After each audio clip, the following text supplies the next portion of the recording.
All right, welcome back to Dinner for Two Cooking with Chef Warren Goodgall. Today we're gonna do some Brandy flambéed pork chops. Now it's a great fall dish, you know, it's that time of year. What's always great is to get local ingredients. Now I'm from Southern Ontario and my daughter and I go apple picking at this time of year. And we got some Granny Smith apples, which is a great thing to cook with, love apples, but we're gonna do a great dish here today. So first off, what we're gonna do is I'm gonna preheat the pan. So I'm gonna turn it on to medium-high heat. We're gonna give it let it heat up for about 3 minutes or so, and then we're gonna start searing the meat, right? So I have some pork chops here, center cut chops. They're nice and thick. These are really thick chops we're using here today, and so they're gonna take quite some time to cook, but it's just a nice dish, almost like a roast is what we're gonna do. We're gonna add some fresh thyme, some garlic. We're gonna put a bit of cabbage in here part of the season. We're gonna put a little bit of some red onion, some cream. We're gonna do a brandy flambe in this, and just make something really flavorsome, right? A little bit on the heavier side, but it's that time of year, so that's what we're gonna do cooking today. So a couple minutes to preheat this, and we'll get on the go. All right, so let's check to see if we're good to go. Touching the pan, it's a bit warm. I'll put a few drops of water. We want the water to bead, right? Oh, do you see that, how the water just evaporated? That's a great sign that we're just not hot enough. So I'm gonna put the lid on, we're gonna wait. If it evaporates, the pan's not hot enough, let it preheat a few more minutes. We want that water to bead so we can really sear the meat quite nicely. So we're gonna let it preheat another minute and a half, 2 minutes. We'll check it, and then we should be good to go. All right, so let's check it out. Pan's getting nice and warm. Let's make it check again. See if our water beads. There we go. I got a beautiful beading on the water.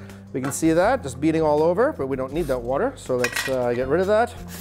Water comes out, and the meat goes in. Now I do have it on a medium-high. I'm gonna turn this down a wee bit because that flame looks really large. And I'm gonna put a very small amount of seasoning on the meat, right? Because we're cooking with no oil. You don't wanna use too much seasonings in the beginning because those seasonings may burn, right? So I'm just gonna lightly salt the chops here. There's a really light salt and light pepper, and that's all we're going to use for the seasoning now. Let's get this in the pan and get it going, right? So in she goes. All right, now these chops are huge. So now that the pan's nice and hot, I want to turn the stove down, and I'm looking underneath because a great way to check is if you're cooking on gas, you want to see how high the flame is to the pan.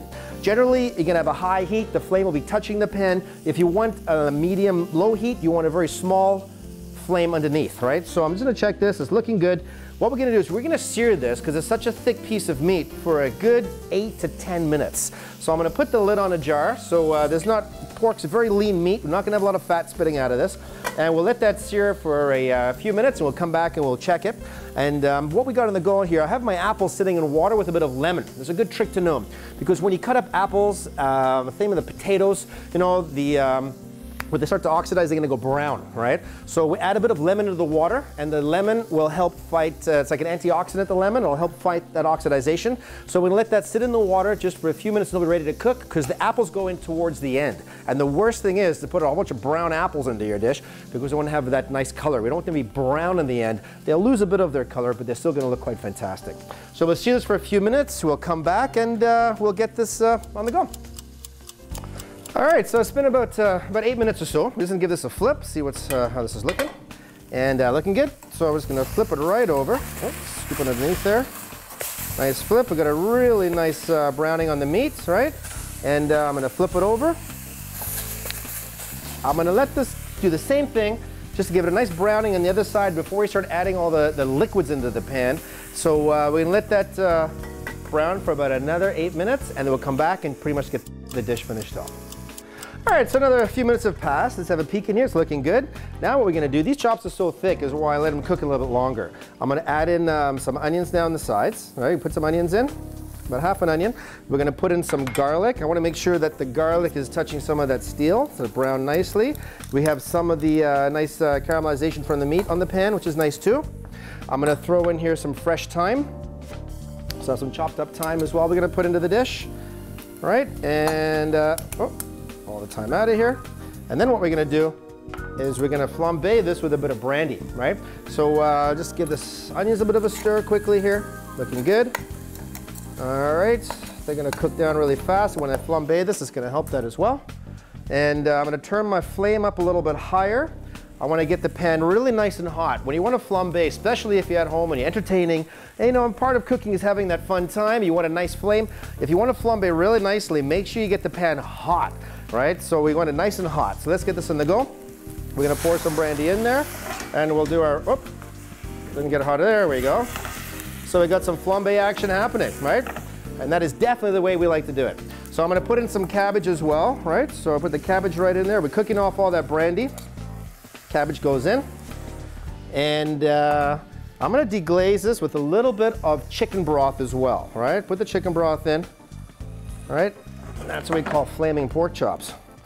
And then we're gonna add the apples. So I'm gonna push the cabbage around to get everything a bit of that liquid. We're gonna put the apples in here as well. We're gonna cook this for a few more minutes. A little bit of cream. I'm gonna take the pork chops out and we'll just let the sauce reduce. All right, and then we'll check the seasoning and it should be good to go, right? So everything's in here. I'm trying to get everything down under a bit of liquid. So it's smelling really nice and yummy. You can really smell the brandy. Nope, I think I lost an apple there. That should be right, okay. So now I'm gonna put the lid on. When the whistle goes off, we're gonna open the ready temp valve. When the whistle goes off, I'm gonna take the pork chops out. We'll let them rest while we finish the sauce, and then it's good to serve. All right, so the whistle's gone off. It's only been about 1.5 minutes, 2 minutes since I put the lid on, but what I wanna do now is I'm gonna take the pork chops out, and we're gonna finish off the sauce here. We're gonna reduce the sauce, right? So this is looking nice and yummy here, right? Because if we left this in and you continue to cook it, you're actually changing your whole method of cooking and starting to braise the meat, and we don't really wanna do that. So it's a nice, nice pork chop. We'll let that rest. We're just gonna reduce this down. It's probably gonna take about 3 minutes to reduce. We'll check the seasoning, and then it should be good to go. All right, so our sauce is reduced fantastically here, right? We can see the bottom of the pan here. I'm gonna shut the heat right off. We're gonna put this on our chops. They've rested for a few minutes. And we'll just put this on here. This is a great dish to serve to the table. Something nice to serve with this would be like maybe a pumpkin squash, you know, or some roasted root vegetables being the time of year. Let's get this around like this. Put the cabbage in here, and we'll pour some of the sauce on here as well. And there we go. That's the way it should be. All right, a little time for garnish. And there we have it. So we have some seared pork chops with some brandy flambéed apples. It's a great dish for this time of year, so I hope you guys really enjoy that. I'm Chef Warren, and that's the way we like to do it at Dinner for Two, because life's delicious.